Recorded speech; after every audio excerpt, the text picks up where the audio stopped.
स्वतःच्या खंजिरीच्या निनादानं पारतंत्र्यात असलेल्या भारतामध्ये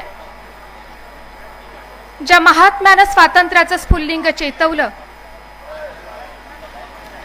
छाड़ छडूले शस्त्र बनेंगे भक्त बनेगी सेना असं म्हणत भारतातील सामान्य माणसाची सात्विकता सुद्धा अन्यायाला, जुलुमाला आणि पारतंत्र्याला उलथवून टाकू शकते, अशा पद्धतीचा एल्गार ज्यांनी केला आणि तन मन धन से सदा सुखी हो भारत देश मारा असं म्हणत या संपूर्ण भारतातील लोकांसाठी एकात्मतेचं मागणं ज्या वंदनीय राष्ट्रसंतांनी मागितलं, त्या राष्ट्रसंतांना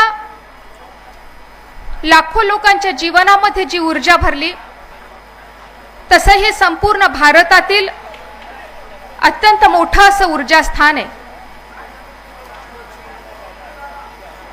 राष्ट्रसंतांच्या या समाधीजवळ गेल्या 4 दिवसापासून प्रहारचे संस्थापक सन्माननीय बच्चूजी कडू अन्नत्याग आंदोलन करत आहे आणि या आंदोलनामध्ये 50 कार्यकर्ते सुद्धा सहभागी झाले आहेत. प्रहारच्या कार्यकर्त्याचा हा स्वभाव आहे की ते अनुकूलतेत एखाद्या वेळी दूर राहतील, परंतु संकटाच्या वेळी, आणीबाणीच्या काळामध्ये, अत्यंत कठीण समयामध्ये प्रहारचा कार्यकर्ता सदतीत पाठराखण करणाऱ्याच्या भूमिकेमध्ये असतो. आणि म्हणून 50 कार्यकर्ता ज्या अन्नत्याग आंदोलनामध्ये सहभागी झाले आहेत, त्यांना आपल्या सर्वांच्या वतीने सलाम करते. ज्या मागण्यांसाठी या अन्नत्याग आंदोलन करण्याची परिस्थिती आलेली आहे, त्या संपूर्ण मागण्या या मातीतील कष्टकरी वंचित घटकांसाठी असणाऱ्या मागण्या आहेत. शेतकरी आहे, कोकणातील कोळी बांधव आहे, महाराष्ट्रातील मेंढपाळ बांधव आहे, विधवा भगिनी आहे, दिव्यांग आहेत. छत्रपती शिवरायांच्या मंत्रिमंडळामध्ये अष्टप्रधान मंडळ होतं आणि प्रत्येकाला एक विभाग दिलेला होता. आजही जे शासन ते कोणत्याही पक्षाचं असो, जेव्हा चालवलं जातं तेव्हा शासनामध्ये अशा प्रकारची माणसं असणं आवश्यक असतात, ज्यांना या मातीतील सर्व घटकांकडे या शासनाचं लक्ष अधिक चांगल्या प्रकारे वेधता यायला पाहिजे.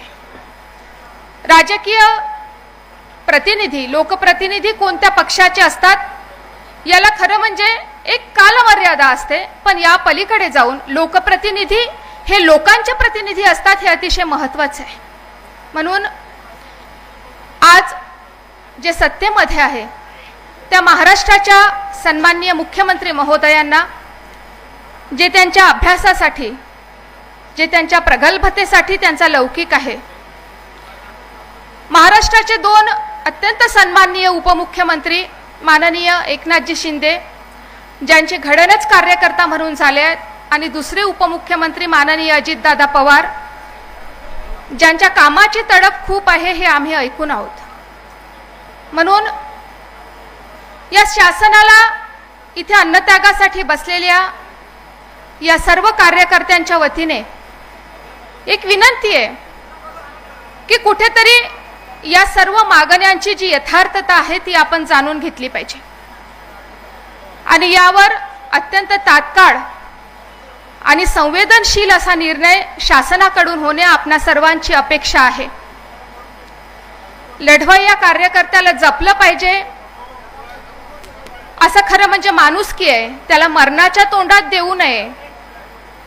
आणि ज्यांच्यासाठी हे आंदोलन हे प्रहारचे 50 कार्यकर्ते सुद्धा करत आहेत, त्या सर्व घटकांची सुद्धा ही जबाबदारी आहे की गावागावातल्या शेतकऱ्याला वाटलं पाहिजे तो प्रहारचा शेतकरी आहे की तो काँग्रेसचा शेतकरी आहे, याबद्दल काही देणं घेणं नाही, आपण आधी शेतकरी आहोत हे महत्त्वाचं आहे.